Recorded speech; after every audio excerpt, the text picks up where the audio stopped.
We came out here to the beach again after church. This is becoming our Sunday routine, bringing the Bronco out here and enjoying some sun. So with my project being an after work and on weekends kind of deal, you can see how it takes a while when I'm only devoting a little bit of time to it here and there, but the process will pick up. I'm gonna get back to enjoying my weekend. Thank y'all for checking out the video. There's always something exciting going on out here at the beach. This guy unfortunately got stuck in his two-wheel drive Silverado. Some of y'all may remember I used to take my two-wheel drive F-150 on the beach all the time, and sometimes you just can't quite make it. If he had low tide and a little bit more room to get down in the hard pack, you know, like these Hondas and stuff can make it. It doesn't take much, but you're trying to follow along the ruts, you're gonna end up stuck like that. So that's unfortunate, but we're gonna get back to enjoying our beach day and see what happens from there.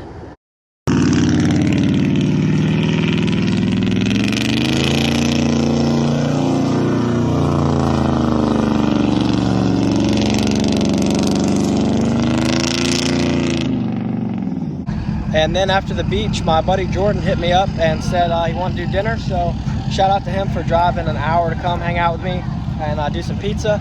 Check out this thing, it's super clean. I'll have to show you more of it later, but let's go eat this, it's hot. Oh yeah. That 10-speed is no joke. I can feel it. 10-speed with that little delete. Yeah, I can feel it skipping gears, that's crazy. EPA, don't hit me up. Yeah, this is not deleted, but freaking got some get up. I like this. Weight loss there. Yeah, it's weight reduction. This is a super nice truck. It smells like a brand new truck. Now it smells like pizza right now, but really like this thing. I always forget how big it is until I see it in person because it just has like a really clean setup on it. But we're gonna go eat some pizza and then we'll try to do a walk around for you because Jordan's truck is awesome. All right, running out of daylight, so I'll go ahead and show y'all his truck real quick. Tell me a little bit about it. What is this, like a 10-inch lift or so? This is a 7-9 Icon lift. Okay. Where do you have it set at then? If it's 7 I want to say it's probably at the 7 or 8 mark right now, but it's got 37 Toyo MTs on it, 24-inch JTX wheels. 24 by what? 16? 24 by 14. 24 by 14? Okay, Yeah, it's pretty clean. The 37 and 24 by 14 is like nice It's little subtle look there. It's the Lariat blackout kit, so I didn't have to do anything like painting the bumpers and painting the headlights. It was already done just like that. So what have you changed here at all, like on the front? Nothing cosmetically wise. I have added the cab lights up top. Yeah, that's nice. Obviously the lift kit, the weight reduction. Yeah, totally. Other than that, I didn't realize that this was like how the front end looked from the factory on this truck. Yep. I thought you had all that painted. What about the emblem?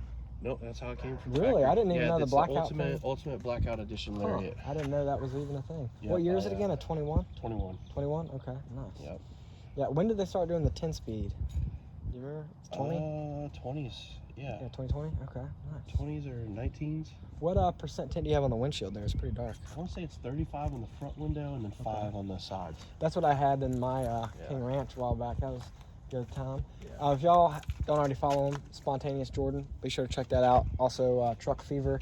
I'm sure y'all recognize the orange and black from Daytona Truck Meet and now Florida Truck Meet. Yep. So that's pretty exciting. Hopefully a new event here in Miami now. Should be cool.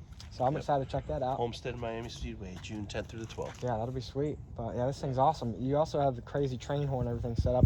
Unfortunately, we're in my neighborhood now, so we're not gonna do that. But yeah, take a look at this thing. He's got freaking an actual bell from a train in here. His rock lights are like super bright. But do you see that in there? He's got tanks, and this is a freaking bell. Let me reach in here. Like, do you see that thing?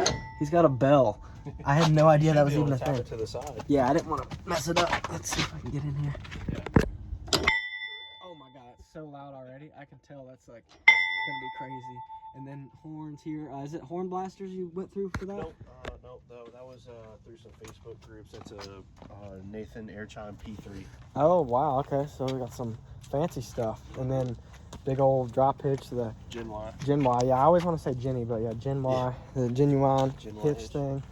This thing's just super clean, powder coated. Wait until the leaves. They come out with the taillights that are blacked out and use to put it on. Nice tip. Yep. It's got BAMF LED rock lights all the way around. I think there's like 18 of them. That's awesome. Yeah, with the 37s on this thing, it's definitely very streetable. You know, he drives this thing all over the place.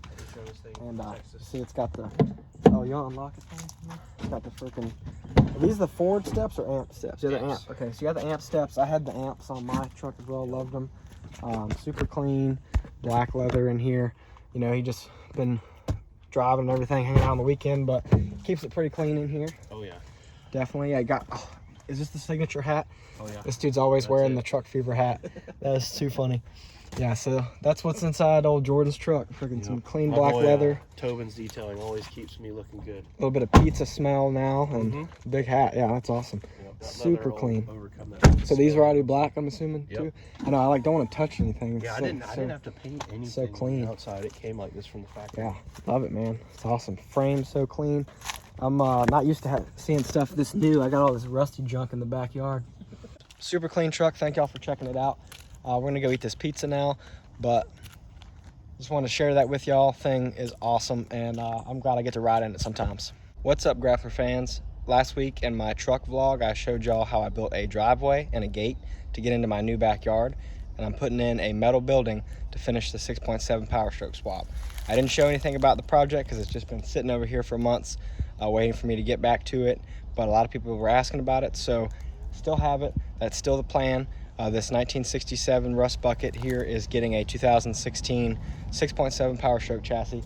It's all sitting over here. I'd be walking around showing you, but my leaves are super crunchy right now, but I'll try to give you a little bit of an idea here. Some of y'all remember I originally was going to swap this yellow crew cab. It's a 1971 four-door with the long bed, whereas my black one is a short bed. But the yellow one actually has a really solid roof on it, and my plan is to match the old body up to the new dimensions of the new frame. So here I have an old bed sitting on a new truck. You can see the bumper here is from the 2016 still. That's the only thing really showing it. I've already got the whole cab cut off, the whole front end sold off of it. I just have the new dash sitting under there and the floor. So I'm planning on welding all the old stuff to the new and leaving as much new as possible. So I found this rusty old black one here that looks pretty decent from a distance. It's got, you know, some decent chrome on it still, but the roof is totally rusted out. And sorry, the film quality is not great, just kind of a quick update here. But the roof is super rusty on this thing, and the hood and that fender there. The other side's a little bit better. This bed side's gone, so this one's way better to cut up. Basically, I'm just using that center piece between the doors and the VIN number so I can have a 1967 crew cab. And then I'm going to be piecing together from the green single cab that I bought. You can see I got the hood over there. So using everything I can here. I got this red or brown truck too that I bought for a couple $100 that I'm going to throw together. So I'm going to be piecing it together to make what I want. And that leaves the yellow crew cab for me to put a Cummins in later, or maybe four-wheel drive swap it. Maybe even a different motor, I don't know yet. But that's what's going on over here. These are sitting here patiently rusting away, waiting for me to get back to them. I'm also waiting for some new tires for the 6.7 chassis so that I know exactly the ride height it's going to be. I have a new lift from BDS sitting in the garage waiting for me to put that on as well. So I'm going to try to get everything figured out and then build the truck around it in the new shop. So let's come over here to where the shop's going to be, and we'll get back to what I need to do. So here's my new gate that I just built. It's got two 8-foot sections, and I put my 8-foot panels back up, so I have a 16-foot opening now. And the new driveway I built with the excavator that I rented, it's a 20-foot pipe and just some dirt put back in. I'm gonna end up getting more dirt trucked in for the shop, so I'll try to make that a little bit better. But what we're gonna figure out now is my gate that I made is holding up a ton of weight on just these side posts here. They're pretty beefy, but I know over time it will start to sag. So I want to put some wheels on it, and that's what I'm going to do right now. I just bought these from Northern Pool. This is the most heavy-duty setup I could find. You can see it's an inflatable tire. It actually has a tube in it, or at least a valve stem. I don't know. I'm sure it's tubeless, but it's an actual little inflatable tire from like a hand truck or something. And I think this is going to hold the weight of this 8-foot gate and fence panel pretty well. It also has a pretty standard like U-bolt design here that should go right on my gate here. So I'm going to start figuring that out, show you how that goes, and then we'll get into a little bit more details of the shop, see what we can do there. All right, so here's what we're working with. You can see some stuff about it, you know, U-bolts and everything. It's an 8-inch wheel. Still don't know if it has a tube or not. Y'all let me know what y'all think, whether it's tubeless or not. It probably says on the side of the tire, but Don't really care that much. It's not a Nitto. But anyway, that is my, sorry, it's super zoomed in. That is my wheel setup here. I'm gonna slap this one on and show y'all how to do it. I just put this one in place and pretty happy with how it looks. It seems like it's definitely holding up some weight.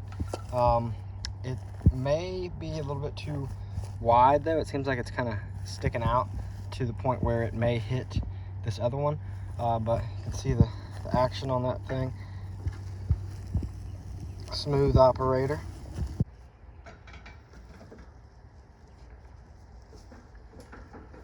It is just about unbearably hot out here. I barely have done anything. I'm already sweating.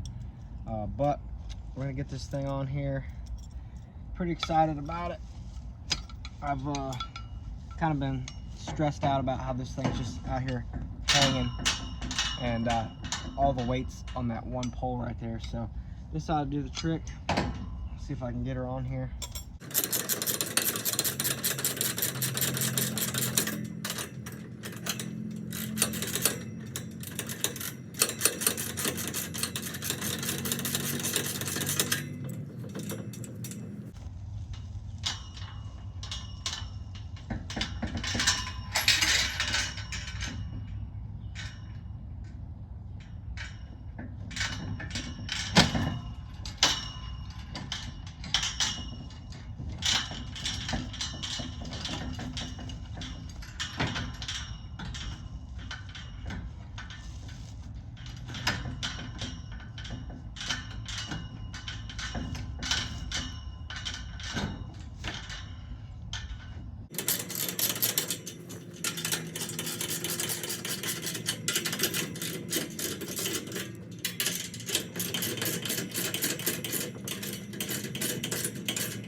All right, I've got both the wheels on. Here's the moment of truth. Let's see if this thing will fit.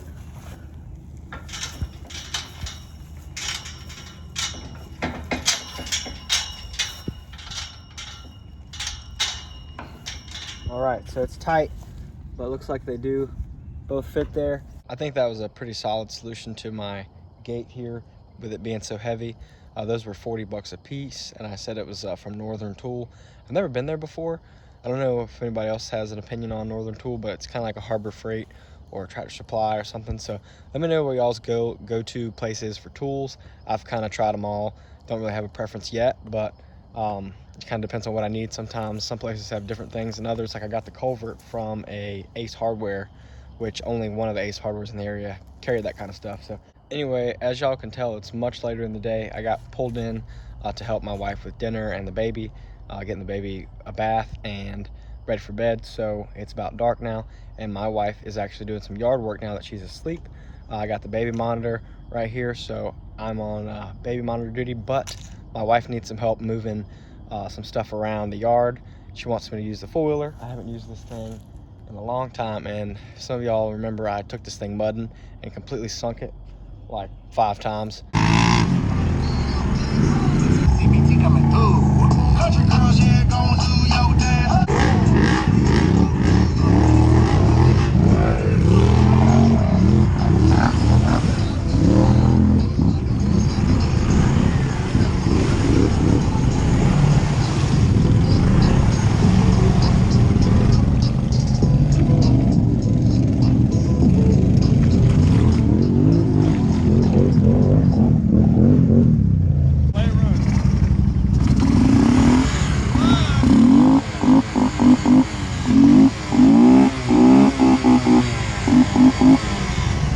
Completely underwater, shut off. It still runs, but runs like crap. So I'm gonna try to get it going real quick, see if I can help her, and we'll get back to my stuff when I get time. So I just put some fresh gas in it, and I've got it hooked up to the battery of the lawnmower. Now the lawnmower probably looks even worse than the four-wheeler to y'all. I paid 150 bucks for this thing like 3 years ago, and it just won't quit. So I replace it, and same deal with this, 300 bucks, and this four-wheeler just won't die. So I hang on to it. I know it looks junky, but whenever I play with it, I have fun with it. So let's see if we can get it going.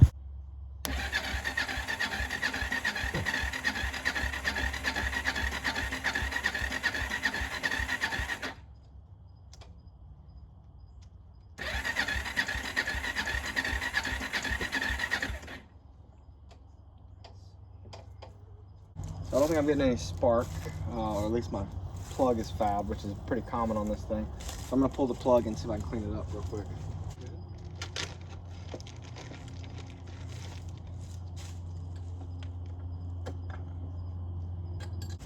So I've got a different old spark plug here. Let's see if this one works any better.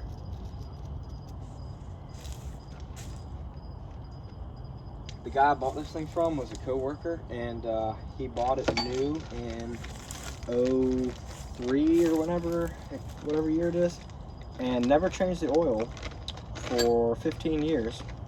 So it burns oil pretty bad. And then I decided to buy it for $300 and use it as a submarine. So it's had a hard life.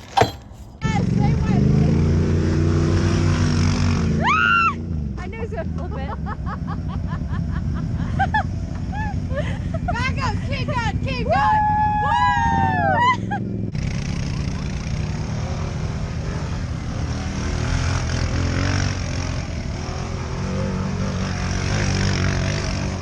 There it is, there it is.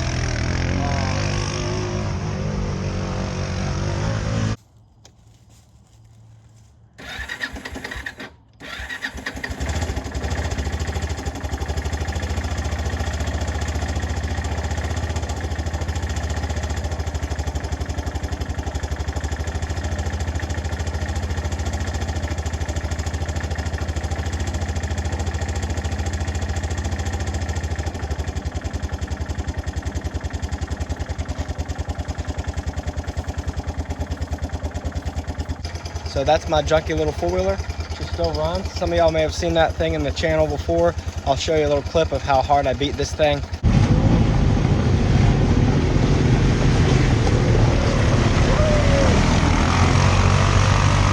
Be sure to check out that video. But we're running out of daylight. I'm gonna go help my wife get this thing parked back, and then we'll get back to my project tomorrow. So I got my little project done with the four-wheeler, and then I remembered we need to pick up this cabinet from Home Depot that's been out of stock. So that's one of my other projects I've been doing, is cabinets and countertops in our kitchen.